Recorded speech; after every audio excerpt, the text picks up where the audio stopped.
lo que 2 horas, quiere decir que yo ya terminé con ustedes la miscelánea de ejercicios y ya les asigné taller, ¿cierto? Sí, señor. Sí, señor. Listo. Y con ustedes tengo el parcial Viernes. Viernes. Hermano. de hoy en 8. Sí. Ah, listo. Sí, señor. Bien, entonces. Vamos a comenzar unidad nueva. Vamos a estrenar unidad. Entonces voy a proyectar acá las diapositivas y comenzamos a hablar del tema.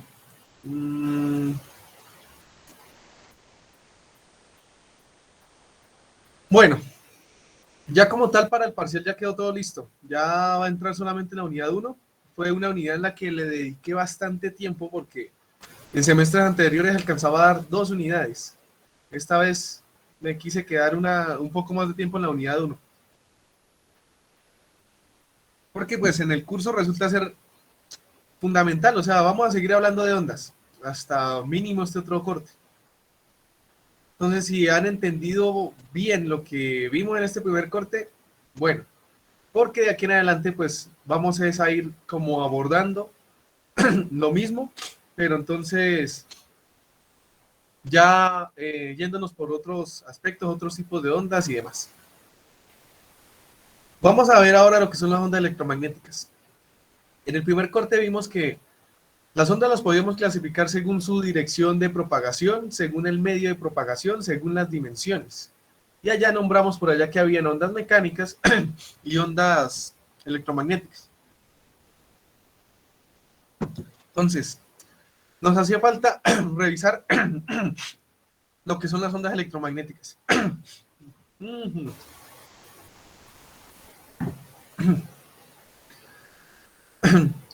O sea, dentro de lo que ya vimos en la unidad 1, si ustedes se dieron cuenta, solamente hablamos de ondas mecánicas. De ondas mecánicas y transversales. Ondas en cuerdas. Ondas en cuerdas y más ondas en cuerdas. Básicamente nos quedamos ahí. Ahora vamos a abordar este tipo de ondas que son ondas que nosotros tenemos a nuestro alrededor todos los días. Que interaccionamos con ellas y estudiamos con ellas, traficamos con ellas, mandamos información con ellas, hacemos muchas cosas con estas ondas, demasiadas. Y que el entenderlas nos dio a nosotros uno de las herramientas más poderosas de la civilización. Entonces, pues es bien interesante estudiarlas y entenderlas. Así de aspecto inicial, yo les había enseñado a ustedes que dentro de esa clasificación estaban las mecánicas y las electromagnéticas y que la principal diferencia, ¿cuál era? La forma de propagarse. ¿Cómo? La forma de propagarse. La forma de propagarse. Pues sí, va por ahí, pero exactamente qué. Es un aspecto. Medio donde se propagan. El medio en el que se propagan. ¿Cómo es el medio en el que se propagan las ondas electromagnéticas?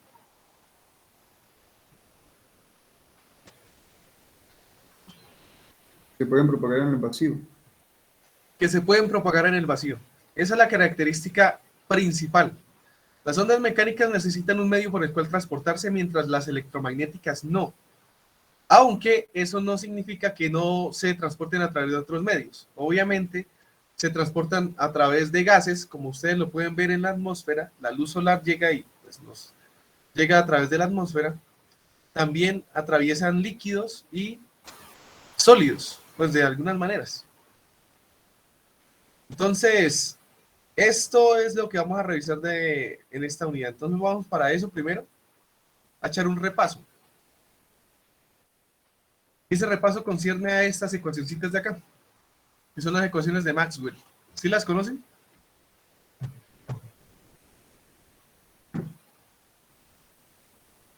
¿Las han visto? Yo no recuerdo eso. No, señor. Uy, me la colocan grave porque uno necesita un semestre entero para enseñar esta vaina. Un No semestre. recuerdo. Son las de. Sí, ya sé cuáles son. Las de carga, ¿eh?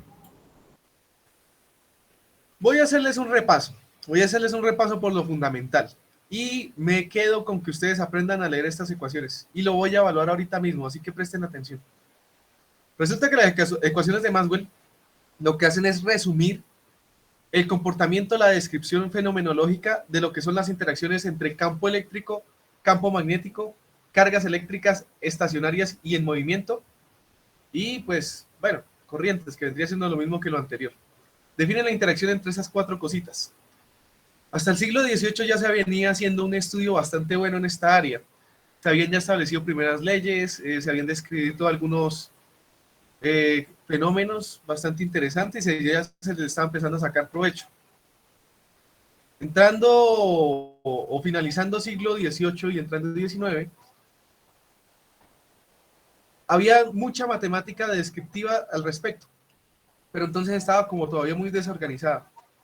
Maxwell resulta que es un científico que tenía, o fue un científico que tenía una formación matemática bastante importante. El man era muy teso en matemáticas. Y él lo que hizo fue agarrar y todo eso que había lo resumió y lo juntó en estas cuatro leyes que son las que se conocen como las leyes de Maxwell. Hoy en día se pueden reducir todavía más, se pueden reducir a dos y gracias a la notación tensorial. Pero para fines del curso y de lo que uno alcanza a ver en la universidad, esto es suficiente. Se busca inclusive reducirlas aún más a una sola ecuación, pero hace falta un detallito por ahí, entonces todavía no está listo eso. Si se logra reducir en una sola, chévere, pero todavía no. Entonces estas cuatro ecuaciones describen lo siguiente. Nos vamos con la primera. Ley de Gauss. Resulta que cuando nosotros estábamos viendo el estudio del campo eléctrico alrededor de una distribución de carga, lo que hacíamos era que tomábamos la distribución de carga, le cortábamos un pedacito y de ese pedacito mirábamos cuál era la contribución al campo eléctrico en el punto en el que yo necesitaba estudiar el campo eléctrico. Entonces yo agarraba ese pedacito y decía, bueno, si esto tiene un pedacito de toda esta carga, pues es un diferencial de carga y eso contribuye a un diferencial de campo de todo lo que puede contribuir el volumen completo. Construyo un vector de posición en términos de las coordenadas en las que yo coloque esa vaina y luego lo que voy a hacer es sumar todos los pedacitos del volumen, o sea, integro. Para cuando ustedes, si recuerdan sus ejercicios, salían unas integrales, dependiendo del problema, si era un anillo, una esfera, o si era un cubo, o si era un disco. Tuvieron que haber de hecho eso por ahí, y si no lo hicieron, pues les cuento. Entonces uno lo resolvía en términos de integrales, pero como eran integrales en las que había que parametrizar unas coordenadas con respecto a otras, se complicaba un poco el tema, pues las integrales a veces salían un poco difíciles. Pero ya aplicando la ley de Gauss se facilita el tema. Usted tiene una distribución de carga. La distribución de carga eléctrica genera campo eléctrico.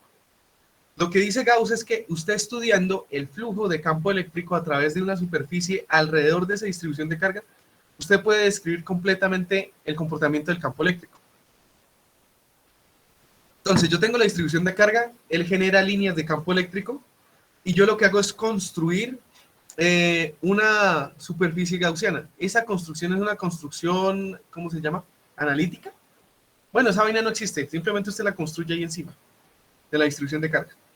Y el flujo de campo eléctrico a través de esa superficie es proporcional a la carga eléctrica que está encerrada. Y pues también está relacionada con las propiedades del medio en la cual el campo eléctrico se propaga. Eso es lo que dice la ley de Gauss. Y se las voy a leer. Literalmente lo que está ahí es lo que les acabo de decir. Dice, la integral de superficie cerrada del producto punto entre el campo eléctrico y el diferencial de área es igual a la carga encerrada sobre la permitividad eléctrica. Eso es lo que dice ahí. La permitividad eléctrica es una constante que ahorita les voy a decir cuánto vale. Y me describe a mí el comportamiento o la forma en la que el campo eléctrico se puede desplazar en el medio. En este caso estamos suponiendo que es vacío. Entonces, vamos a ver por acá que no vaya a agarrar por alguien durmiendo. Juan Sebastián. Guayos, supongo. Juan Sebastián, Señor. ¿qué dice aquí? La integral encerrada del producto punto de área, si no estoy mal. ¿Va por ahí? ¿Qué más? Y es igual a carga sobre lo último, si no sé qué es. Entonces ponga cuidado, lo veo elevado. Presta atención. Estos símbolos ustedes ya los conocen. Esto de acá es una integral. Ya ustedes la han visto bastante, ¿sí o no? Sí, señor. Ujú. Listo. Cuando tiene este circulito acá significa que es una integral cerrada. Si lo que está acá es un diferencial de área, significa que esto es una superficie. Si yo estoy integrando pedacitos de área, eso conforma una superficie. En este caso es una superficie cerrada. Imagínense una esfera. La superficie de una esfera. Yo resuelvo el producto punto entre estos dos vectores. Este es un vector, este es otro vector. Este primer vector representa campo eléctrico. El segundo, el diferencial de área. El diferencial de área en vector es un vector que es perpendicular a la superficie. Se ve así. ¿Listo? Se construye así y pues siempre va a ser perpendicular a la superficie, no importa cómo lo coloque yo. Entonces, el campo eléctrico va a atravesar la superficie con un ángulo que puede ser diferente a el de el diferencial de área. Entonces, eso es lo que especifica este producto punto, que voy a tener en cuenta ese ángulo. Entonces, la integral de superficie cerrada del producto punto entre el campo eléctrico y el diferencial de área es igual a la carga encerrada sobre la permitividad eléctrica del vacío. ¿Listo, Sebastián? Sí, señor. Ya, y eso es. Eso se llama hacer lectura. Estamos aprendiendo a leer. Todavía no hemos Profe, terminado la quiere decir que universidad. ese diferencial de área es igual al área por el seno del ángulo de 90 grados, ¿sí? Realmente este producto punto se escribe como la magnitud del campo por la magnitud del diferencial de área por el coseno del ángulo. ¿Sí se acuerdan del producto punto? Ah, ok, sí, señor. Aquí hay muchas definiciones que se supone ustedes ya manejan. Entonces, pues supondría uno que podría asumirlas. Ahora, esa es la ley de Gauss para el campo eléctrico. Ahora, viene la ley de Gauss para el campo magnético. Si ustedes son observadores, pues tiene un parecido bastante interesante. Y acá dice magnetismo, significa que esto es campo magnético. Javier Andrés, Sí, señor. ¿qué dice esta segunda ecuación? Integral de una superficie cerrada del producto punto entre el diferencial de área y el campo magnético es igual a 0. Exacto, eso es lo que dice ahí. Muy bien, ya entendió lo que había que entender. Ahora vamos a ver qué representa o qué significa. Resulta que la ley de Gauss se aplica de forma muy similar para campos magnéticos. El chiste es que yo tengo una fuente de campo magnético, imagínense un imán. Y el imán tiene un polo norte y un polo sur. ¿Ustedes conocen cómo es el campo magnético de un imán? ¿Lo recuerdan? Cerrado. Cerrado. Quiere decir que las líneas de campo salen del polo norte y entran al polo sur. Hacen esto. Son como rosetas. ¿Sí la han visto o no? Sí, señor. Bueno, bien. Entonces, para cuando yo quiero aplicar ley de Gauss en el caso de el flujo de las líneas de campo magnético, yo agarro el imán, construyo la superficie gaussiana alrededor del imán. Resulta que las líneas de campo eléctrico, de campo magnético, salen de esa superficie, pero como salen y vuelven a entrar, el flujo total es 0, porque las líneas de campo magnético que salen son iguales a las que entran. Si yo sumo esas dos, me da 0. A eso hace referencia la ley de Gauss del magnetismo, que al construir la superficie alrededor de un campo magnético, el flujo es 0. Y eso también se explica o se puede también concluir que no existen monopolos magnéticos. Cuando hablamos de que no existen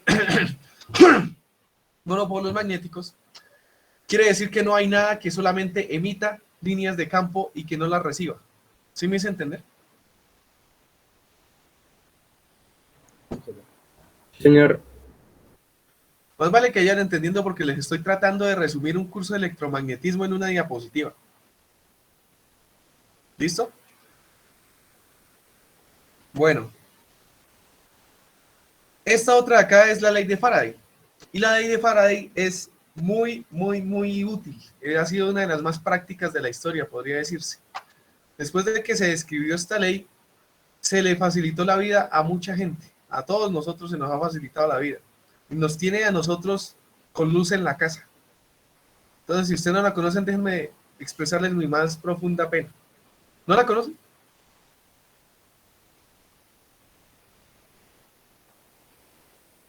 ¿O sí la conocen? ¿Han visto esa vaina en algún lado, no? No, profe, la verdad no. Pónganle cuidado. Les voy a leer la ecuación y luego les voy a explicar qué expresa. Aquí dice que la integral de circuito cerrado del producto punto entre el campo eléctrico y el diferencial de camino o diferencial de longitud es igual a menos la variación del flujo del campo magnético en el tiempo. Quiere decir que si yo varío el flujo del campo magnético a través de un circuito, consigo un voltaje. ¿Sí me hice entender? Profe, disculpe, ¿será que puede repetir? Es que me enredé en cierto punto. Acá dice que la integral cerrada de camino del producto punto del campo eléctrico y el diferencial de camino es igual a menos la variación del flujo del campo magnético en el tiempo. ¿Listo? Profe, qué pena, eso es lo de la inducción. La inducción de Faraday. Ah, ok. ¿Sí la recuerda ahora sí? Sí, sí, más o menos. Bueno, ¿ya ven pantalla? Sí, señor. Sí, señor. Vamos a ver esto de acá, que con esto ya entendieron el tema.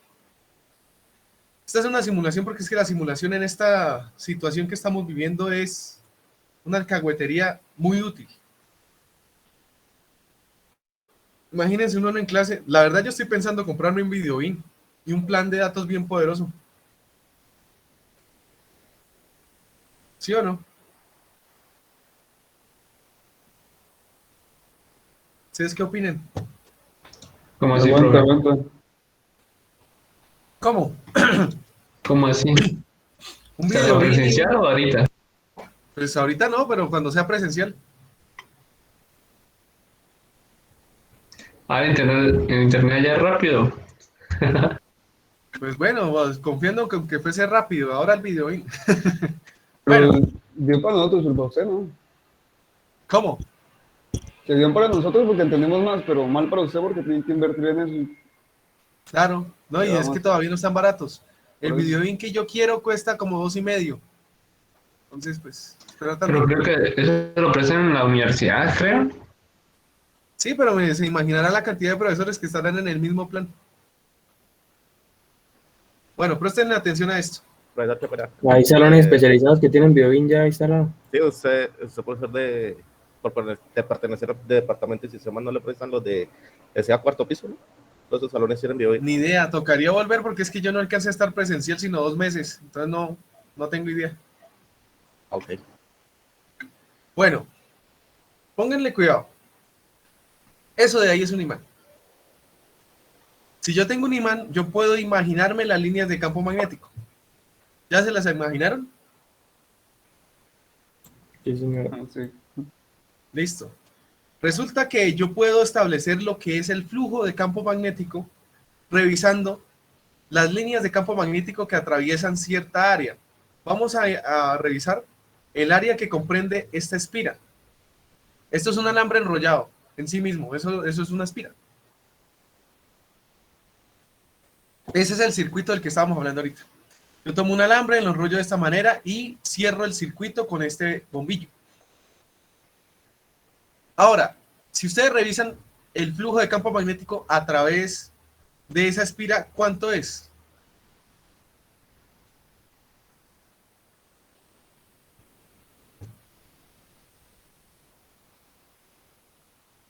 Cero.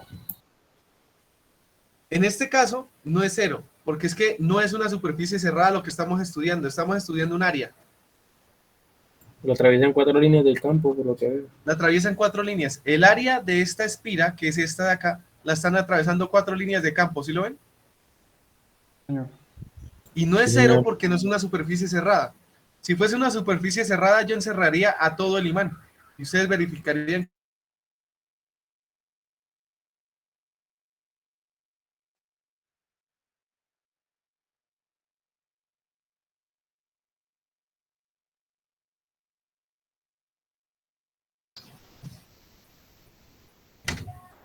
Hello, ¿se cayó la llamada o qué?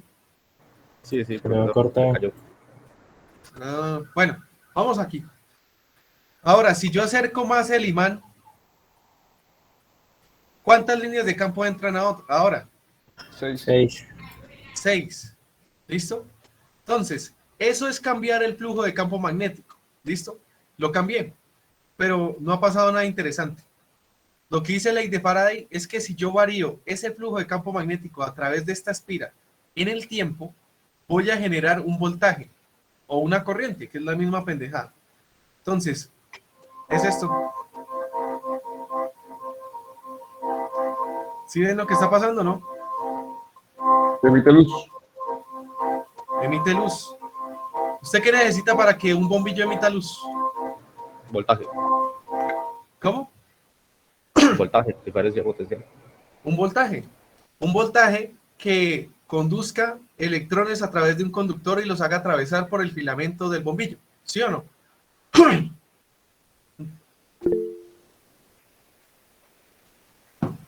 Ahora, ese voltaje no se genera simplemente por la presencia del campo magnético. Ahí está el campo magnético. Y no está pasando nada. Tiene que variar el flujo de campo magnético en el tiempo. ¿Sí se entiende eso? Sí, señor. Entonces, es la variación del flujo del campo magnético a través de este circuito el que genera el voltaje. Si yo integro el campo eléctrico que se genera en este cable sobre toda la longitud del cable, obtengo ese flujo de campo. ¿Sí me hago entender? Sí, señor. Entonces vean que esa ecuación representa algo, literal. Es literal.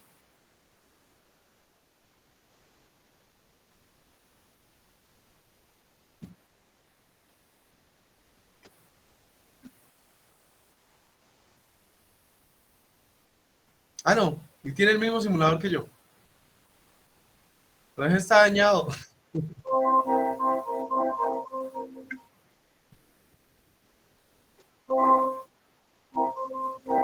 ¿Acá?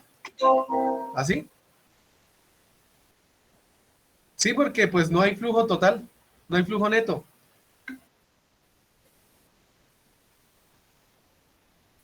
¿Cómo que no vea?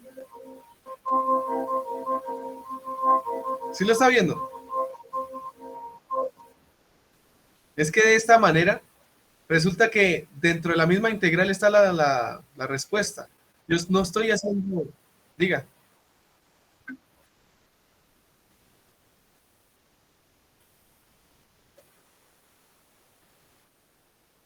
Está bien raro, muévalo más rápido. 6.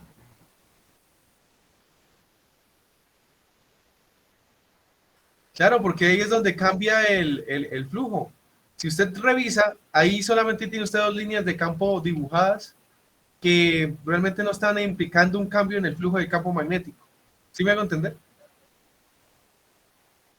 O es demasiado pequeño y no alcanza a prender el bombillo, que es la otra razón. ¿Listo? Bueno, el chiste con esa simulación es que entendieran a qué hace referencia la ley de Faraday. Entonces, ahora, nos devolvemos. Ya no hay necesidad de la simulación. Ya con eso yo creo que queda claro, ¿cierto? Sí, señor. Y eso es lo que representa esta ecuación de acá. Eso es lo que representa literal. Ahora, veamos la ley de Ampère-Maxwell.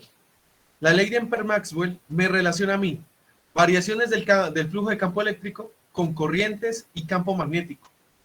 Esta integral también es una integral de camino cerrado o de circuito. Resulta que voy a explicarles la situación. Yo tengo un alambre. Por el alambre atraviesa una corriente. Siempre que hay movimientos de cargas eléctricas, si se están moviendo, generan campo magnético. Entonces, la sumatoria de todas esas cargas es una corriente y la corriente genera un campo magnético alrededor del alambre que cumple con la ley de la mano derecha. ¿Se acuerdan de eso? Sí, señor. Lo que dice acá es que si yo integro el valor del campo magnético alrededor de una de las rutas que recorre ese campo magnético alrededor de este cable, yo la integro alrededor de toda esa trayectoria, esa integral de trayectoria. Yo la integro sobre toda esa trayectoria y eso me va a dar a mí la corriente que provoca el campo multiplicada por la permeabilidad magnética más la permitividad eléctrica por la permeabilidad magnética por la variación del flujo del campo eléctrico en el tiempo, si existe, si se da. Entonces, está relacionada a esas tres cosas: campo magnético, corriente y campo eléctrico, también metido acá. Y esa es la ley de Ampère-Maxwell. ¿Listo? ¿Me hice entender?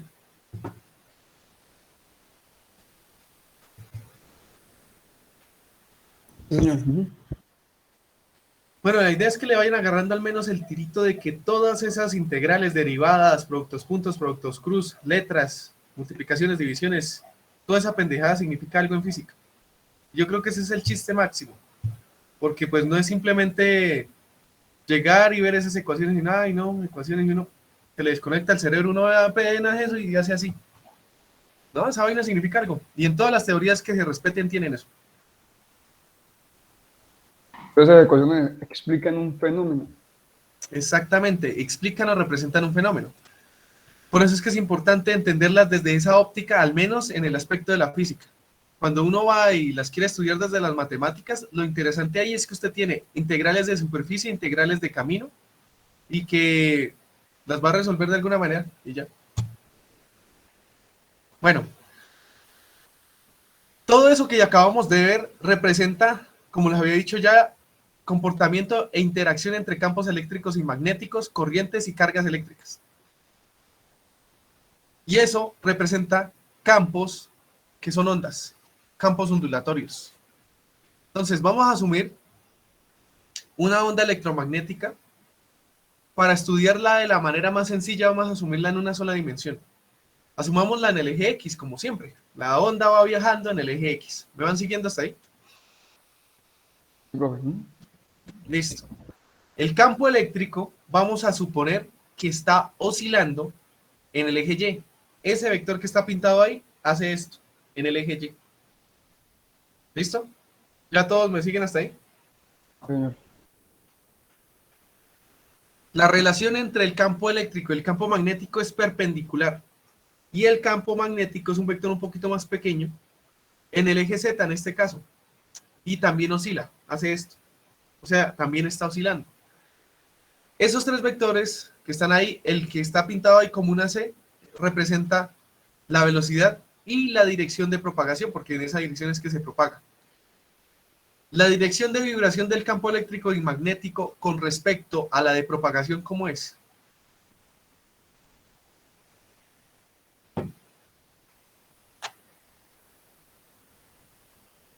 ¿Cómo son las direcciones del campo magnético y eléctrico con respecto a la de propagación? Perpendiculares. Perpendiculares. ¿Qué tipo de onda estamos revisando entonces? Sinusoidal. Sí, pero ¿qué más? Transversal, ¿no? Transversal. Transversal. Es una onda transversal. ¿Listo? Vamos a suponer que estas ondas que vamos a revisar están lejos de cargas eléctricas y de corrientes. Simplemente es una onda que se transporta en el vacío y no hay corrientes ni hay cargas eléctricas. Quiere decir que tomando las ecuaciones anteriores, la ley de Faraday y la ley de Ampère, me quedan de esta forma. ¿Sí las ven?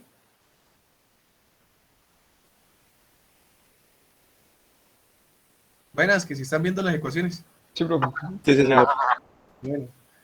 Yo tomando estas ecuaciones las puedo combinar. Esta integral de camino yo la puedo reescribir de otra manera. Esto es un producto punto. Y ese producto punto yo lo puedo resolver también como una variación en el espacio. Bueno, yo puedo hacer aquí varias cositas. Puedo llevarla de esta forma. ¿Listo? La variación de... Mejor dicho, esta ecuación que está acá. Estas diferenciales de flujo de campo, se pueden integrar en una superficie. Yo integro en la superficie acá e integro en la superficie acá. Según propiedades de integrales, yo puedo llegar a esta forma de la ecuación. La variación del campo eléctrico en el espacio es igual a menos la variación del campo magnético en el tiempo. Esa es una forma en la que se relacionan campo eléctrico y campo magnético. Obtengo una relación similar con la otra ecuación. Vamos a tomar esta primera y la vamos a derivar otra vez con respecto a la posición. Si la derivo otra vez con respecto a la posición, obtengo acá una derivada con respecto a la posición de este término, con un menos antecediéndolo. Por propiedades de derivadas, yo puedo intercambiar estas derivadas de acá. Entonces, yo las intercambio y dentro me va a quedar una derivada con respecto a la posición del campo magnético. Y afuera, una derivada temporal. Si ustedes ven esto de acá, es exactamente lo que está aquí en la ecuación 6. ¿Sí la ven? Sí, señor. Entonces, yo agarro todo esto y lo reemplazo. Entonces, acá tengo la derivada temporal de todo este término. El menos con el menos me da positivo. Estos dos términos son constantes y me queda una segunda derivada con respecto al tiempo. Y toma esta forma. Adivinen esto qué es. ¿Han visto esa vaina en algún lado?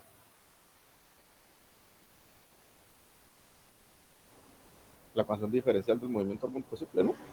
Ecuación diferencial del movimiento armónico simple. Va por ese lado, pero no es esta. No es esta la ecuación. En el movimiento armónico simple teníamos una ecuación homogénea de segundo orden en la que aparecía una segunda derivada con respecto a la posición y aparecía la posición por acá acompañada de otro término. En este caso no tiene esa forma. Entonces, ¿cuál forma es? Ecuación de la onda. La ecuación de la onda. Esta es la ecuación de la onda. Esto es una onda. Entonces, usted la distingue porque hay una segunda derivada con respecto a la posición y una segunda derivada con respecto al tiempo, acompañada de un valor constante, en este caso. Y esa forma es esta. ¿Esta sí la recuerdan o no?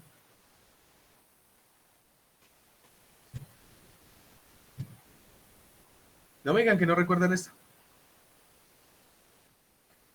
Esa es la ecuación de onda lineal que yo les enseñé por allá. Lineal porque va en una sola dimensión. Si comparamos estas dos cosas, ¿qué podemos concluir?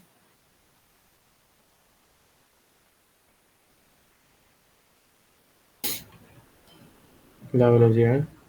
La mayor velocidad es igual a otro. ¿Cómo quedaría? No, uno sobre, pues quedaría. Ay, mira, esto se puede acercar. Me joda. En serio, yo jodiéndome la vida. Tan chévere. Uno sobre la velocidad al cuadrado es igual a la permitividad. No, descubrí que el agua moja. Vea esta vaina. Yo haciéndolos esforzar la vista. Bueno, ya. Descubrimiento espontáneo ahí, sigan. ¿Qué es lo que significa eso de ahí?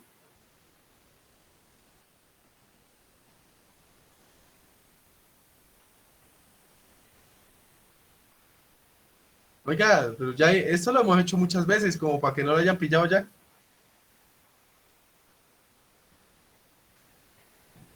Uno no termina de explicar. Que uno sobre la velocidad al cuadrado es igual a la mu sub 0 por E sub 0.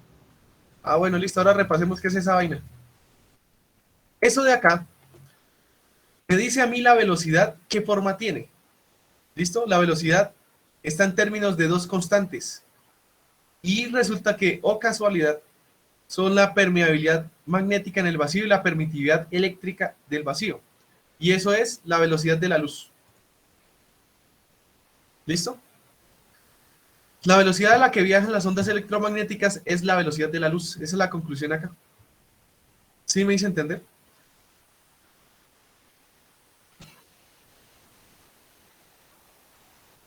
Profe, ¿puede repetir lo que acabo de decir?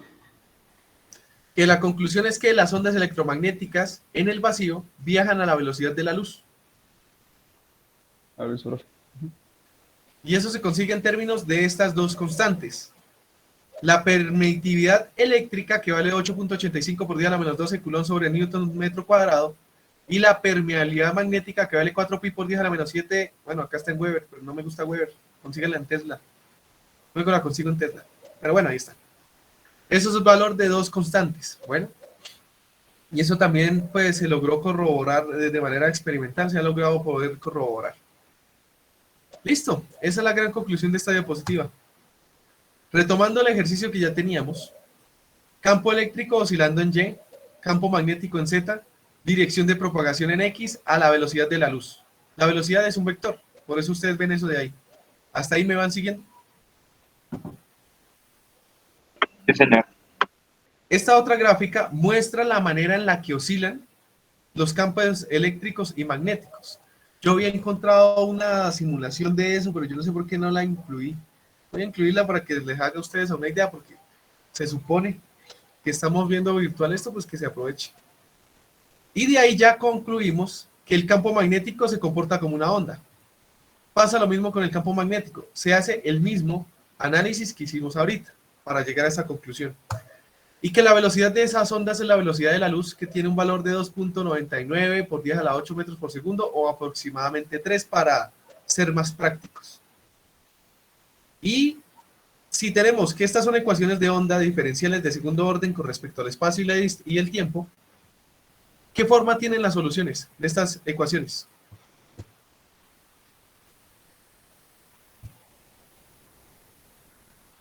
¿Qué forma tienen?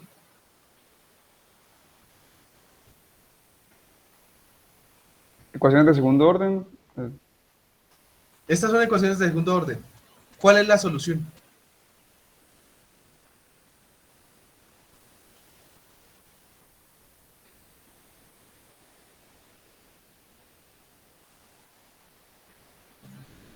Ah, mira, ahí parcharon el link para que vean la simulación de las ondas. La solución es una función armónica sinusoidal. ¿Las han visto? Sí. La misma vaina de siempre. Uno no sale de eso.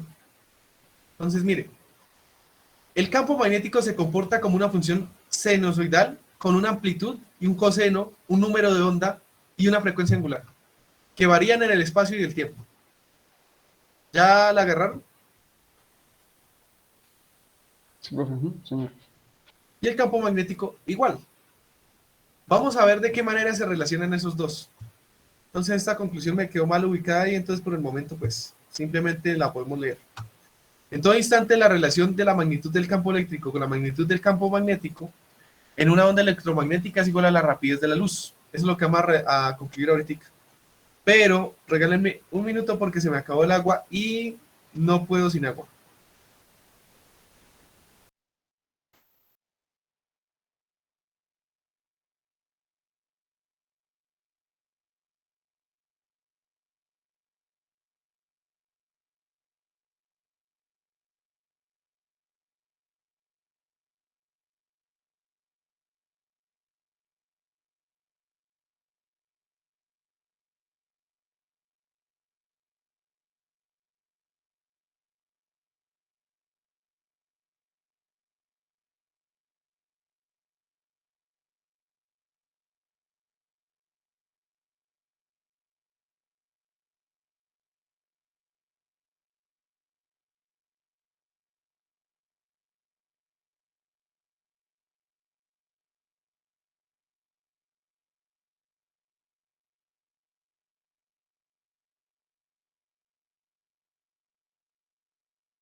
Bueno, volvimos.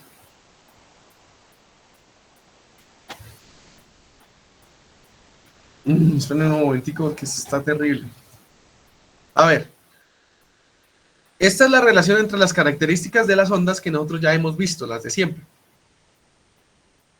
Simplemente que hay que incluir que la velocidad de la onda es la velocidad de la luz y es un parámetro constante. Entonces las relaciones entre las características de las ondas también van a dar una constante. Lo que está ahí es la frecuencia angular sobre el número de onda, que también se puede escribir como 2pi por la frecuencia temporal sobre 2pi sobre la longitud de onda, que es pues otro periodo espacial. También eso es igual a la longitud de onda por frecuencia, es igual a la velocidad de la luz, porque pues eso es lo que era igual a la velocidad. Tenemos esto de acá. Se relacionan a través de constantes, entonces ahora es más fácil. porque pues la velocidad de la luz siempre va a ser una constante. ¿Y cuál es la relación entre longitud de onda y frecuencia? Inversamente proporcional. Ajá, son inversamente proporcionales. Mientras la una crece, la otra decrece. Y se relacionan a través de una constante. Lo mismo sucede con... no, mentira, no es que suceda lo mismo. Es una relación parecida con la frecuencia angular y el número de onda. Que yo creo que ustedes ya vieron eso ahí. Acá nos haría falta de pronto incluir periodo, pero ustedes ya saben que es simplemente el inverso de la frecuencia y ya, ¿cierto que sí?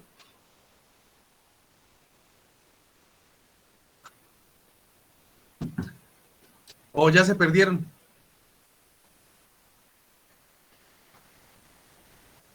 ¿Ya están perdidos o qué? 26 perdidos. ¿Sí o no? Digan si van entendiendo, si no para regresarme. O renuncio a alguna cosa. Sí, señor, todo claro. Ah, bueno. Al menos un sobreviviente. Si tomamos las expresiones del campo eléctrico y del campo magnético y hacemos un pequeño jueguito ahí, y es que el campo magnético, el campo eléctrico, lo derivamos con respecto a la posición, obtenemos esta expresión de aquí. Si derivamos al campo con respecto al tiempo, obtenemos esta expresión. La idea es poder utilizar una ecuación que teníamos allá, que me relaciona el campo eléctrico con el magnético, de esta manera. Si yo ya tengo estas derivadas, las reemplazo. Y va a quedar por acá la relación entre amplitudes con el número de onda y la frecuencia angular. Si ustedes se dan cuenta, esta función seno es la misma de acá. Para cuando yo las igualo, se simplifican. Por lo tanto, no aparecen. Y de ahí yo puedo despejar la siguiente relación. Resulta que yo ya sé cómo se relaciona frecuencia angular y número de onda. Si despejo eso de ahí, yo ya sé que es igual a la velocidad de la luz. Por tanto, se puede concluir que la relación entre las amplitudes de campo eléctrico y campo magnético también son iguales a la velocidad de la luz. ¿Sí me hice entender? Y lo más interesante todavía es que aplica para cualquier instante entre campo eléctrico y campo magnético. La relación entre esos dos va a ser la velocidad de la luz. Esta relación es importante. Si quieren, apréndansela. Si quieren, tómenle una foto, enmárquela, colóquenla en la sala. Ahí dice, campo eléctrico sobre campo magnético igual a la velocidad de la luz. ¿Listo? ¿Ya la vieron o no la vieron? Creo que ya. Bueno. Primer ejercicio. Una onda electromagnética sinusoidal de 40 MHz de frecuencia viaja en el espacio libre en la dirección de la figura. Misma dirección X. La amplitud del campo eléctrico es de 750 newtons sobre Coulomb. Y pues el campo magnético oscila en la dirección Z perpendicular a los dos primeros. Y bueno, eso viaja a la velocidad de la luz. Pregunta, ¿cuál es la longitud de onda? ¿O cómo la consigo?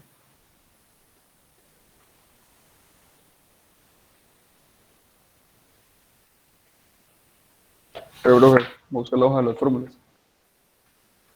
Ya la deben tener una hojita por ahí al lado, siempre. ¿Sí o no? Pues, El número de onda es igual a 2pi sobre la longitud de onda. 2pi sobre la longitud de onda, listo. ¿Cuánto vale el número de onda? 40 Hz. 40 Hz. ¿Ese será el número de onda? No, disculpe. No, es la frecuencia, ¿sí? Esa es la frecuencia, o sea, tienen frecuencia. Deberían estar resolviendo en términos de la frecuencia.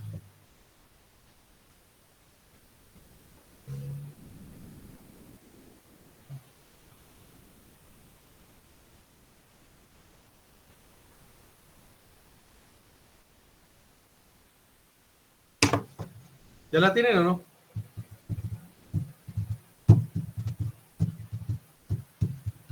Hay un dato implícito. Diga, Juliet. No sería 3 por 10 a la 8 metros sobre segundo sobre la frecuencia, que son 40 megahertz, para sacar el Eso está número. bien. Listo, eso es. ¿Qué es esos 3 por 10 a la 8 metros por segundo? ¿Qué son? La, ¿La qué? La velocidad de la luz. sí, La velocidad de la luz. Siempre que me digan a mí sobre una cantidad o algo, háblenme de qué expresa o qué significa o qué representa. Ahí está. Esa es la longitud de onda. ¿Listo? Oh. ¿Listos hasta ahí? Ay, se puede acercar 3 veces. No lo puedo creer. ¿Cómo ven la diapositiva? ¿Bien?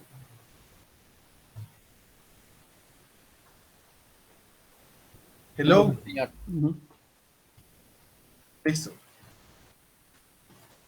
Ahora, vamos a calcular el periodo. ¿Cómo se consigue el periodo? Invirtiendo la frecuencia. ¿Cuánto da eso?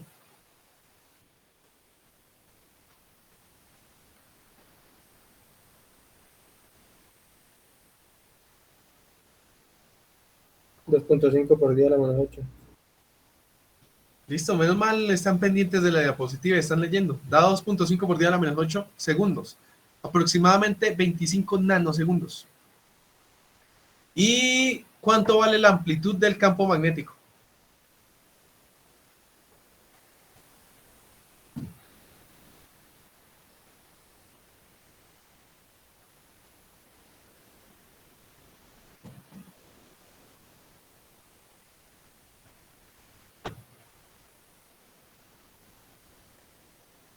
¿No son lo mismo 750 newtons sobre Coulomb?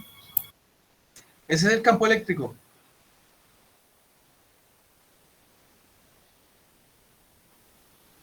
El campo magnético, ¿cuál es la amplitud? Sí, el mismo, ¿no? Ambos están al máximo. ¿Sí le tomaron la foto de la ecuación que les dije, no? No se usaría la ecuación de la E sobre B igual a la velocidad de la luz, que es la C. Ernesto sobre beta igual a la velocidad de la luz. ¿O cómo es? El campo eléctrico. Campo eléctrico sobre campo magnético igual a la velocidad de la luz. Ah, cosa distinta. Ahí está. Entonces la amplitud del campo magnético no es la misma del campo eléctrico. ¿Sí la alcanzan a ver?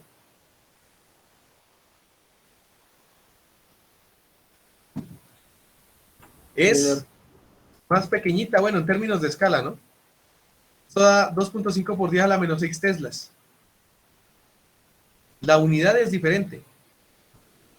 La potencia también, porque imagínense, va a estar siempre relacionada con este exponencial de acá, que es el de la velocidad de la luz. Entonces, por lo general, usted va a encontrar números como de este estilo para el campo eléctrico. ¿Sí me hago entender?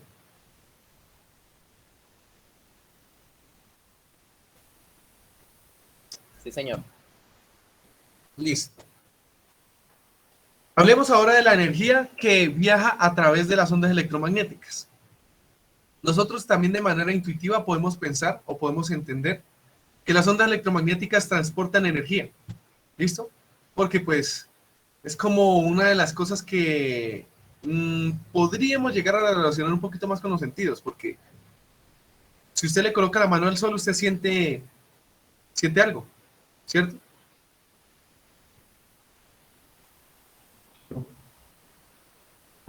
¿Sí o no? Ustedes no sienten nada, igual que... Calor. Igual que ella. Sí, profe, calor. Siente uno algo de calor, eso se puede asociar un poquito con la intuición de energía. Digo un poquito porque es que literalmente hablando en física no se puede decir que eso sea energía, pero la idea es que ustedes puedan asociarlo con algo porque si no, no se les va a quedar tampoco. Entonces, esa energía que se transporta va a estar relacionada con esto que vamos a definir acá, que se llama el vector de Poynting.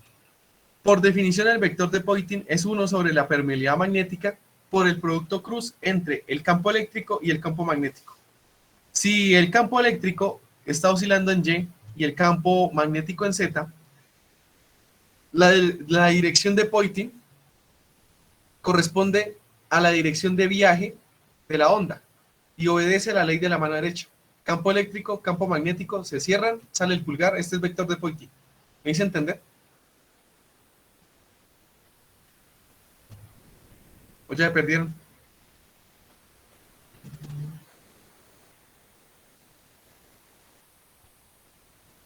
Buenas. ¿Se cayó la llamada o qué? Sí, sí, señor. O sea, que salen en la misma distancia, que en la misma dirección que la velocidad. Exacto.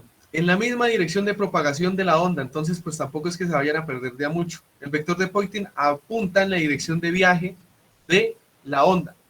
¿Listo? Y por definición es igual a lo que está ahí. La energía está relacionada más es con la magnitud de este vector. Resulta que el campo eléctrico y el campo magnético son perpendiculares. Según el producto cruz, me dice que yo a nivel escalar puedo conseguir este producto multiplicando la magnitud de los dos vectores por el seno del ángulo que forman los dos. Si el ángulo es 90 grados, pues el seno de 90 es 1, y eso es lo que aparece aquí. El producto de la magnitud de los campos eléctricos y magnéticos. ¿Sí vamos hasta ahí todos? Sí, señor. Esta magnitud del vector de Poynting se puede escribir solamente en términos del campo eléctrico o solamente en términos del campo magnético si utilizamos la ecuacioncita que les mostré por allá, que relaciona campo eléctrico, campo magnético y velocidad de la luz. ¿Sí se la aprendieron ya o no? Sí, señor. Campo eléctrico sobre campo magnético, velocidad de la luz. Es igual a la velocidad de la luz. De ahí yo despejo en términos de la una o de la otra y pues aparece o solamente campo con la velocidad de la luz o solamente magnético con la velocidad de la luz por acá acompañándolo. ¿Sí saben cómo llegar a estas ecuaciones, cierto? Sí, señor. Bueno, luego, el valor promedio de este vector se consigue realizando una integral del vector de Poynting alrededor de un periodo. La integral de los valores medios se define como 1 sobre el periodo, la integral en un periodo de la función que yo estoy integrando. Bueno, no sé si la hayan visto, yo no la incluí, pero el chiste es que uno resuelve toda esa vaina y simplemente le da un medio. Entonces ustedes van a ver que el valor promedio del vector de Poynting es el mismo que está acá, multiplicado por un medio, y los valores del campo eléctrico y el campo magnético son los valores máximos. ¿Sí la vieron?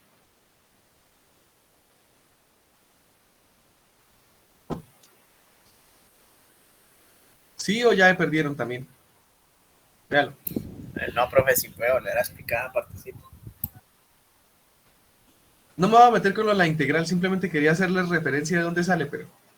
Entonces, el valor promedio del vector de Poynting es conocido como la intensidad de la onda. Se escribe como el producto de los valores máximos del campo eléctrico por el del campo magnético sobre 2, la permeabilidad magnética del vacío.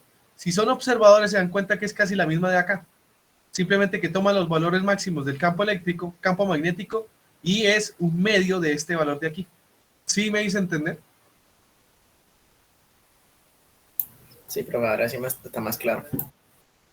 Ahora, ustedes tienen que irme siguiendo el ritmo de esta vaina porque es que lo que estamos haciendo es reacomodando y reescribiendo, no es más.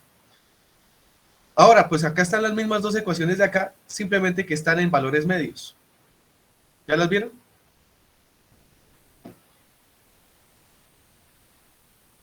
Señor.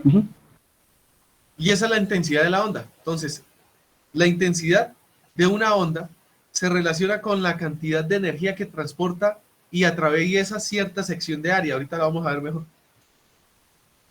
La energía, como tal, la densidad de energía del campo eléctrico se puede describir de esta manera. Tampoco incluí la demostración, de pronto luego la incluyo. Va a ser un medio de la permitividad eléctrica por la amplitud del campo al cuadrado. La del campo magnético es similar. El valor del campo magnético al cuadrado sobre 2 veces la permeabilidad magnética. Si yo quiero escribir una en términos de la otra, pues simplemente incluyo la igualdad de la que estábamos hablando ahorita y resuelvo.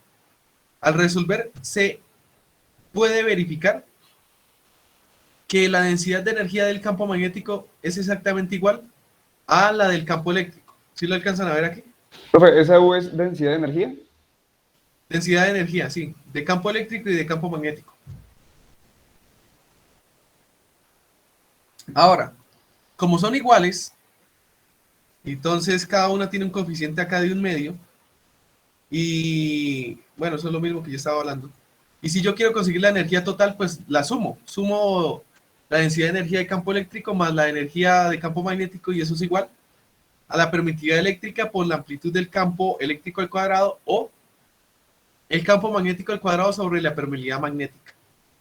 Si aquí teníamos un medio y le sumo otro medio, pues me da la unidad. ¿Sí me hago entender con lo que les estoy tratando de explicar?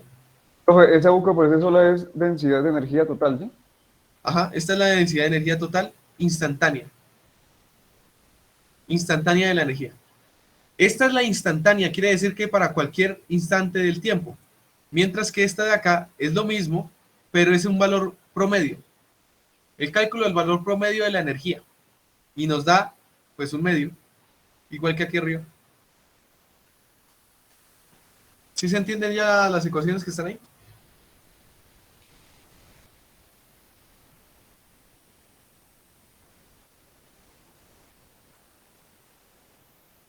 Ahí vamos, profe, ahí vamos. Ahí vamos. Bueno, aquí lo que entra como que algunas definiciones nuevas, lo que son las definiciones de energía, y que se pueden escribir de muchas maneras, es lo que veo yo. Uno le da todas esas de ahí porque, como ustedes son mucho de fórmulas, o se aprenden todas las fórmulas o se aprenden a deducirlas. Y la manera en la que se relacionan. A mí me parece que es más fácil aprenderlas a deducir y aprenderse unas poquitas que son las fundamentales. El resto simplemente uno puede hacer reemplaces y acomodes algebraicos. Porque aprendérselas todas, la vez que yo vi el curso, fueron más de 120 ecuaciones. Entonces, pues ustedes verán.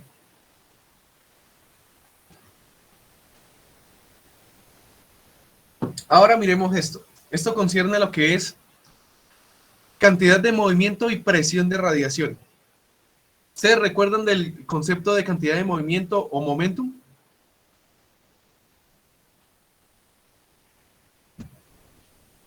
¿Sí lo recuerdan o nada? Sí, cantidad de movimiento en física 1, sí. Sí, exacto.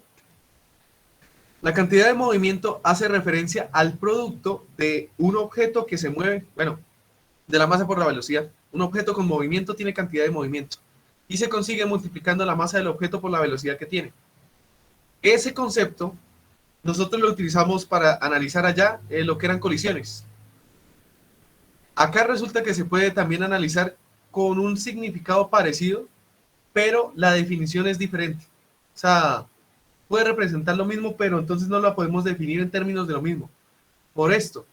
Y es que si ustedes ya me entendieron de lo que hemos estado hablando, estamos hablando de ondas electromagnéticas. ¿Cuál es la masa de una onda electromagnética? 0. 0, ¿por qué?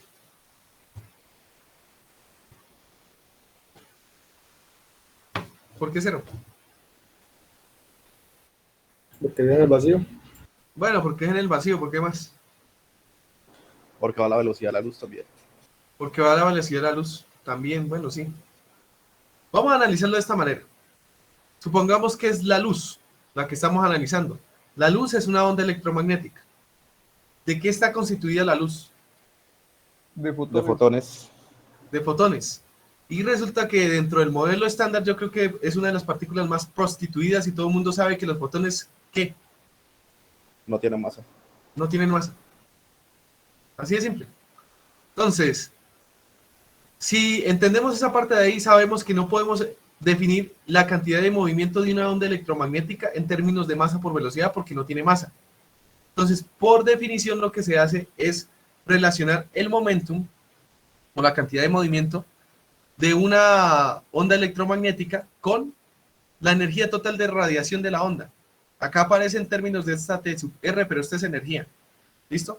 Entonces es la energía sobre la velocidad de la luz. Esa energía puede tomar una forma muy similar a la que vimos en la diapositiva anterior. Entonces acá está la cantidad de movimiento de la onda electromagnética. Ahora, esta otra de acá es potencia de radiación. La potencia de radiación, yo creo que pueden haberla escuchado, por ejemplo, en datos como los que dan la potencia de radiación del Sol, que eso se da por metros cuadrados, o bueno, energía sobre metros cuadrados. Para las ondas electromagnéticas, es lo siguiente.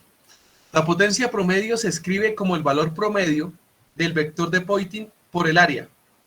El valor promedio del vector de Poynting es la intensidad, lo que quiere decir que la potencia de radiación es igual a la intensidad sobre el área. La intensidad también es igual a la potencia sobre el área. ¿Me hice entender?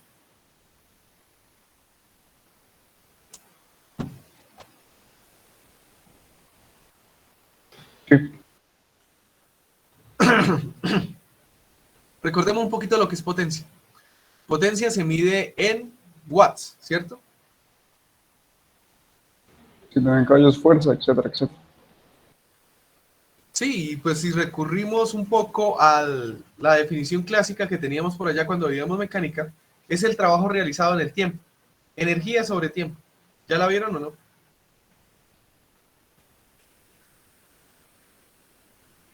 ¿O están perdidos?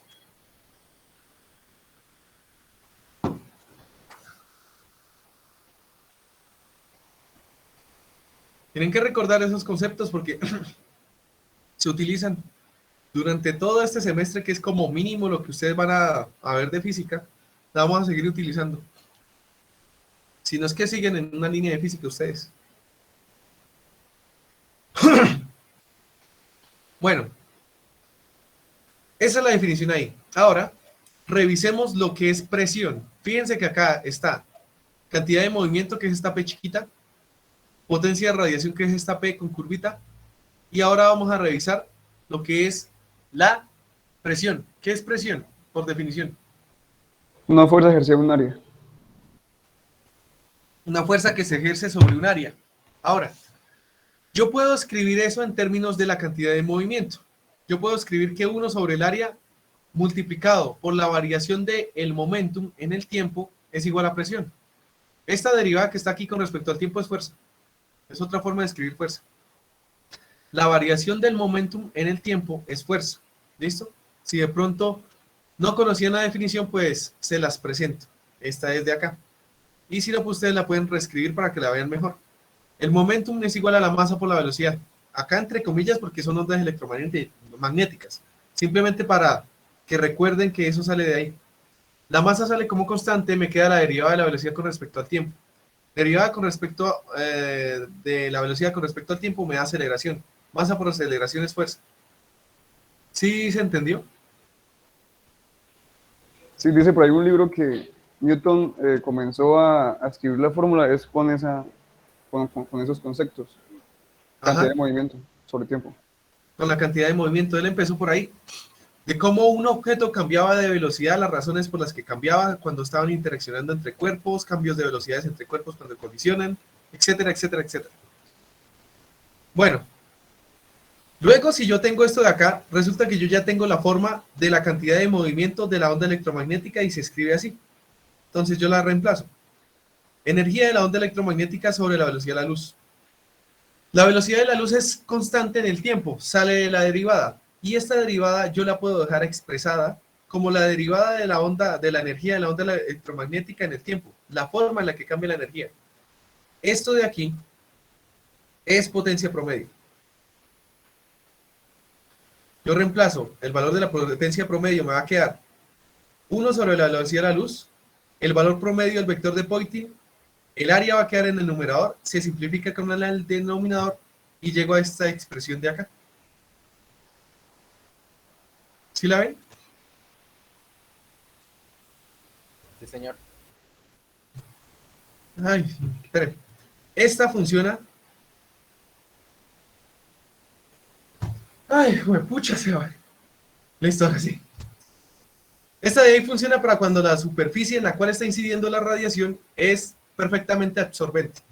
Entonces vamos a tomar ejemplos más prácticos. Yo tengo esta hoja. Esto es un área.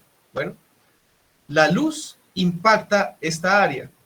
Según lo que estamos viendo, esa radiación o esa luz tiene cantidad de movimiento, tiene potencia y ejerce presión. ¿Listo? Entonces, a pesar de que a uno no le parezca, la luz empuja esta vaina. ¿Sí me hice entender? Sí, señor. Sí, señor. Entonces, como acabamos de ver, esa presión que ejerce la radiación sobre esta hoja se consigue calculando el valor del vector de Poynting y dividiéndolo sobre la velocidad de la luz. Eso sí, en el caso de que la radiación llegue aquí y se absorba totalmente, quede totalmente absorbida.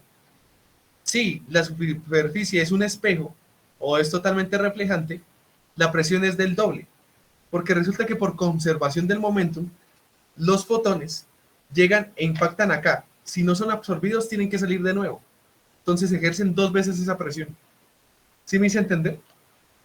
Profe, sería mayor presión en un objeto de color negro que un objeto de color blanco, ¿cierto? Al revés. El objeto blanco refleja más radiación. El objeto negro la absorbe. Y en este caso no sería mayor presión, o sea, ¿no dijo que entre más la absorba más empuja? No, véala acá. Si la superficie absorbe la presión, es solamente el valor del vector de Poynting sobre la velocidad de la luz. Si la radiación, si la superficie refleja, es 2 veces esto. Comprendo. Listo. ¿Sí?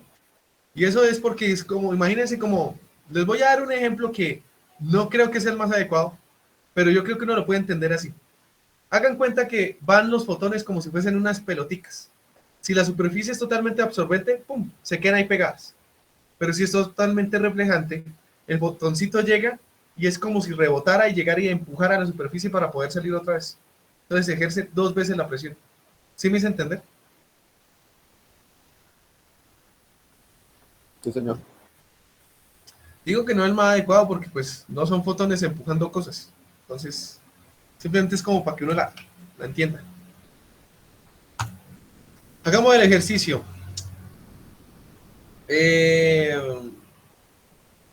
Ángel Gabriel, lea este ejercicio.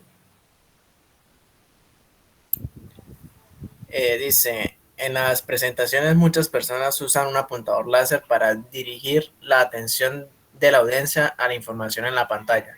Si un apuntador de 3 miliwatts crea una mancha sobre la pantalla que tiene 2 milímetros de diámetro, determine la presión de radiación sobre la pantalla que refleja 70% de la luz que la golpea. La potencia de 3 miliwatts es un valor promedio en el tiempo. Bueno, entonces des en cuenta que nos están hablando sobre un apuntador láser, de esos que ustedes compraban para dañarle los ojos a sus primos. ¿Sí se acuerdan? A los chinos del colegio, profe, señor. Ah, bueno, los que no tenían primos eran los que le jodían los ojos a los otros, ¿ven? Entonces, esos, si ustedes los revisaron, tenían una etiqueta que decía Danger, Precaution, y daban el valor de la potencia. ¿Sí recuerdan eso? Sí, señor. Bueno, este puede ser un valor típico, 3 miliwatts. Entonces, si uno mide también el diámetro de la puntica o, bueno, de la luz que genera el apuntador láser, también podría estar típicamente entre los 2 milímetros. El chiste es que ese láser genera presión. Ese es el chiste. Yo creo que si les pasó igual que a mí, uno dice, ¿cómo así que la luz genera presión? Sí, sí, genera presión. Entonces, vamos a determinar cuál es la presión. Si nos están dando el valor promedio de la potencia y nos están dando un dato que nos permite relacionar junto a lo que podríamos conseguir para calcular presión. Bueno, la presión ya dijimos que está relacionada con la magnitud del vector de Poynting. La magnitud del vector de Poynting la vamos a calcular con la presión promedio sobre el área. Entonces, esto es intensidad igual a potencia sobre área. Si de pronto han visto esa ecuación por ahí o la han escuchado, ya la relacionaron y si no, pues es la misma vaina. Tenemos potencia sobre área. El área es pi por r cuadrado. ¿Por qué?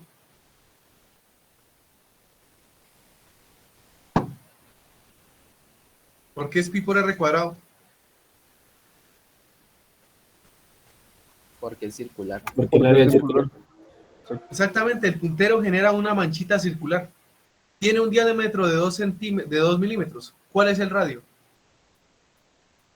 1 milímetro. La mitad. 1 milímetro. Entonces eso es lo que aparece ahí. 3 por 10 a la 3 watts, que son los miliwatts, por pi, bueno, sobre pi, por 1 milímetro. Eso es resolviendo esa ecuación. Da 955 watts por metro cuadrado. Esa es la intensidad de la radiación del láser. Ahora vamos a calcular la presión. Pero acá nos están diciendo que la pantalla refleja 70% de la luz que golpea. Según lo que nosotros ya vimos, si la superficie absorbe la radiación, se genera una presión igual a la magnitud del vector de Poynting sobre la velocidad de la luz. Pero si se refleja, genera el doble. En este caso no está reflejando el doble, está reflejando un poquito menos, el 70%. Quiere decir que genera una presión igual a la que absorbe, o bueno, a la que llega, que sería el vector de Poynting sobre la velocidad de la luz, más otro poquito. Y eso es lo que aparece aquí. La presión promedio va a ser el vector, el valor promedio del vector de Poynting o la intensidad sobre la velocidad de la luz, más el otro poquito que se reflejó. Esto acá podría interpretarse también como un factor de reflexión. Entonces, también multiplicado por la intensidad sobre la velocidad de la luz. Queda factorizado de esta manera y el 70% se representa como 0.7. Y eso me da 5.4 por 10 a la menos 6 newtons sobre metro cuadrado. Eso genera presión. ¿Sí me hice entender? Sí, señor. Bueno, ahora, les pregunto, si ustedes en vez de tener un solo puntero láser, apuntando en un solo puntico, tuviese unos 10.000 o 1.000.000 de punteros láser apuntando a un solo punto, ¿genera efecto o no genera efecto? Sí, claro, profe. Ya genera efecto. Es la Estaríamos hablando sumatoria de los efectos individuales. Ajá. Estaremos hablando de que generaría algo así como 5.4 newton por metro cuadrado. Eso ya se siente. Usted en la piel tiene una sensibilidad que fácilmente es menor a eso. ¿Sí me hago entender? Señor. Entonces, la radiación sí genera presión. Entonces, de que sea pequeña y que nosotros la ignoremos porque sea insignificante, pues otra cosa, pero ahí está. ¿Quedó claro el ejercicio? Sí, señor. Sí, señor. Vamos a ver este video donde se muestra una aplicación práctica a nivel de lo que es exploración espacial, de lo que les acabo de explicar.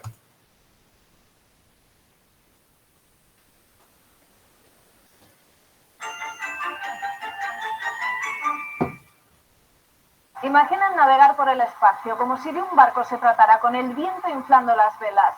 Esta fantasía que se ha plasmado en más de un libro ya es más o menos realidad. Varias agencias espaciales han lanzado prototipos al espacio con éxito. Las velas solares son como sábanas cuadradas extremadamente finas, de un grosor muy inferior a un pelo humano.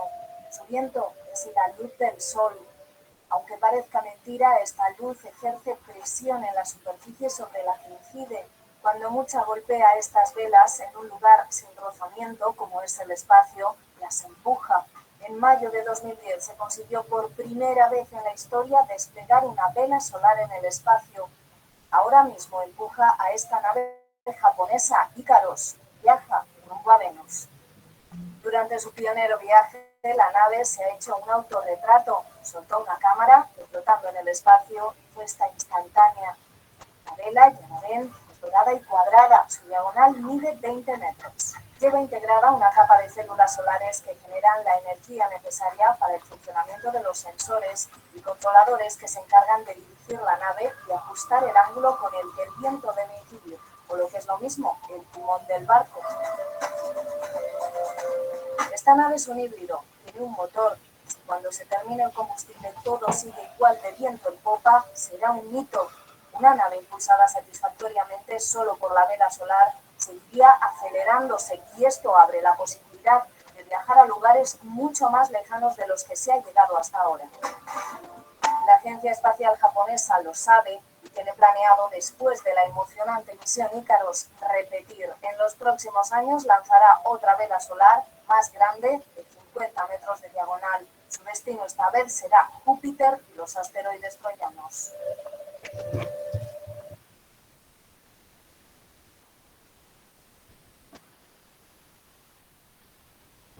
Bueno, me acordé aquí de algo y tocaba anotarlo. ¿Cómo les pareció?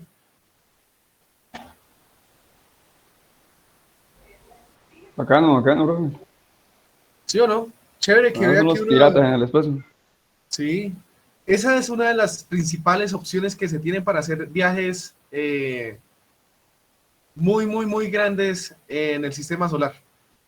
Porque como tal todavía no contamos con una fuente de energía que nos pueda dar el impulso suficiente para poder llevar una nave muy grande a punta de empujarla, ¿sí?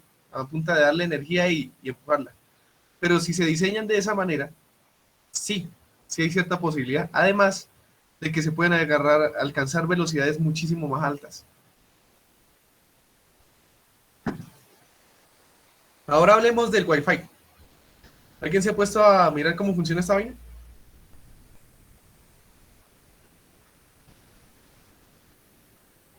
Sí, profe. Pues, Más les vale, porque si no llega cualquier loquito más convencido que ustedes del tema y los va a convencer de que esto genera cáncer y da coronavirus. Entonces pilas. ¿Sí o no? ¿Sí lo han escuchado o no? Soy Luis. pues sí escuché por ahí que los campos electromagnéticos después de cierto tiempo generan cáncer, que por eso es que en los últimos años pues el aumento de cáncer ha sido exponencial, etcétera, etcétera. ¿Usted qué opina? Puede que sí, puede que no, toca investigarlo en internet. Toca ponerle cuidado al profesor en lo que va a explicar, ¿sí o no? También. Sí, porque ¿qué más, no? No solamente para la evaluación. Bueno, entonces vamos a revisar cómo funcionan estos aparatos. Y bueno, no tanto estos aparatos, vamos a revisar en general cómo funcionan las antenas. Porque el principio fundamental es el mismo. Simplemente que ya estos dispositivos, tanto como los celulares, tienen una antena, pero ya es mucho más optimizada, es pequeñita, es una cosita así, una cosita de nada, pero el funcionamiento básico puede ser el mismo. Entonces la idea es que uno lo entienda a partir de entender un poco de electromagnetismo y de ondas. Eso es lo que se necesita. Entonces vamos a revisar. Resulta que vamos a comenzar por analizar un dipolo eléctrico. Un dipolo eléctrico consta de una carga positiva y de una carga negativa. Ustedes en electro aprendieron que cuando yo tengo una carga positiva y una negativa, las líneas de campo eléctrico salen de la positiva y van a la negativa. ¿Sí se acuerdan de eso? Sí, señor. Sí, señor. Sí, señor. Listo, hasta ahí todo normal. Ese campo eléctrico va a depender también de la separación que tengan ambas cargas, ¿cierto? Entonces depende de eso. Lo que yo voy a hacer ahora es que voy a empezar a acercar la carga positiva a la carga negativa. La empiezo a acercar. Como el campo eléctrico depende de esa distancia, el campo eléctrico también va a cambiar. ¿Hasta ahí todos me van siguiendo? Sí, señor. Señor. Lo siguiente que vamos a hacer es que si yo tengo la positiva aquí arriba y la negativa aquí abajo, yo voy a hacer que se junten y luego se rebasen y cambien de puesto. Vuelvo y hago lo mismo. Vuelvo y hago lo mismo. Vuelvo y hago lo mismo. ¿Eso qué es?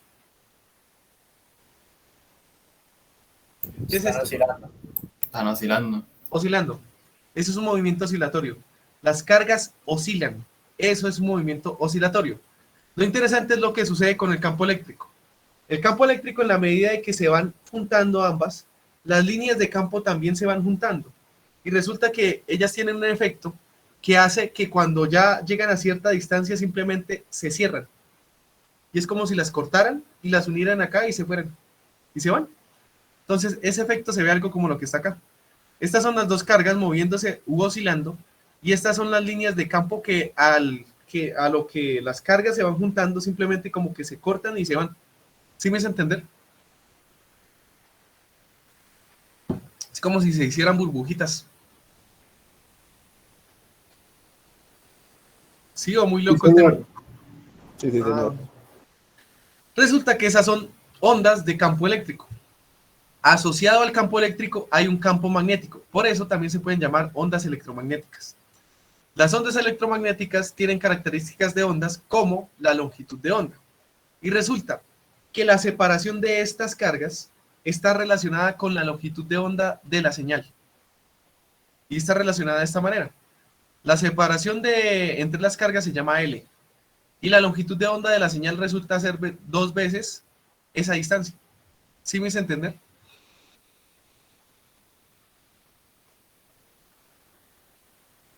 Buenas, que si entendieron.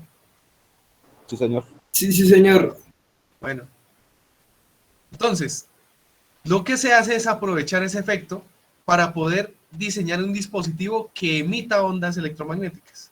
Y ese dispositivo es algo como este. Obviamente esto es sobresimplificado, haciendo muchas consideraciones, pero es básicamente lo mismo. Fíjense. Resulta que yo a esta es una varilla de un metal conductor o un material conductor. Y yo a esta varilla le conecto una diferencia de potencial o una fuente de potencial. Yo creo que queda mejor. Ustedes han visto una fuente, obviamente han visto una fuente, ¿sí o no? Sí, señor. Listo. Lo que vamos a hacer es que esa fuente va a poder suministrar voltajes positivos y voltajes negativos de esta manera, como una función seno. En un momento, resulta que manda un pico positivo de voltaje. En ese momento, induce un campo eléctrico en esa varilla. El campo eléctrico dentro de la varillita va a arrastrar a las cargas eléctricas, porque eso fue algo que ustedes ya vieron en electro. El campo eléctrico afecta a las cargas eléctricas, las mueve. Entonces, se va a llevar a las cargas positivas para un lado y a las cargas negativas para el otro, porque pues las positivas van en dirección del campo, las negativas van en dirección contraria. Entonces, lo que se observa es que se van las positivas para una punta y las negativas para la otra. Acá hay una acumulación de cargas positivas y acá una acumulación de cargas negativas. ¿Esto qué es? Un dipolo. Un dipolo. Un dipolo. Esto es un dipolo. Entonces, el chiste es que luego el voltaje cambia de polaridad y en vez de poner el campo eléctrico hacia un lado, ahora lo cambia para el otro. Y las cargas que estaban en un lado, las positivas, se van para el otro lado y las negativas cambian de puesto. ¿Qué efecto se empieza a dar entonces? Movimiento giratorio. Movimiento oscilatorio. Porque si la fuente de voltaje me hace esto y me manda picos positivos, picos negativos y así, va a hacer que las cargas se estén moviendo de un lado para el otro. Y van a estar oscilando del mismo modo que les expliqué ahorita. Y esto pues en últimas tiene el mismo efecto. Genera señales de ondas electromagnéticas.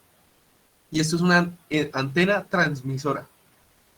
Y resulta que al igual que ahorita, la señal, las características de la señal, como la longitud de onda, dependen de las dimensiones de la antenita. Entonces, según qué tan separadas estén las puntas de la antena, voy a obtener yo una señal. Y pues en la simulación sería algo como esto. ¿Sí la ven? Sí, señor. Sí, señor. Fíjense que las cargas positivas van cambiando de extremo. Positivo acá, luego positivo acá, luego positivo acá, luego positivo acá, y así. Y eso es por una entrada de voltaje que varía en el tiempo. ¿Listo? Ahora, esto es como para cuando nosotros necesitamos emitir una señal. Las señales electromagnéticas transportan información. ¿Listo? A nosotros nos están llegando video, audio, archivos, toda esa vaina que le llega a usted al computador es básicamente una onda electromagnética que viajó a través de un conductor o a través del aire y le llegó al dispositivo suyo. ¿Listo? Ahora, el que recibe es otra antena, es una antena ahora como receptor. El mismo dispositivo, simplemente que en este caso yo no le tengo conectada fuente de voltaje, sino que la tengo para que me reciba y me interprete la señal. Esta línea azul hace las veces de campo eléctrico. El campo eléctrico llega, interactúa con las cargas libres que tiene el conductor y las polariza. Manda positivas a un lado y manda negativas al otro. Y pasa lo mismo ahorita. Porque el campo eléctrico oscila y cambia de polaridad. Y vuelve y lleva las cargas positivas, las cambia de posición al otro lado. Mejor dicho, es la misma vaina de ahorita. Simplemente que En este caso está funcionando como receptor y aquí en este extremo está conectado un aparato que interpreta esos cambios de voltaje que se generan a partir de la interacción de la onda electromagnética con los electrones del material. ¿Me hice entender? Sí, señor. En la simulación está mucho más claro, no me tengo que matar la cabeza. Ahí está la onda llegándole a la antena y provocando que haya oscilaciones en las cargas de la antenita. Donde está la R es un aparato, es una resistencia que interpreta la señal. ¿Listos?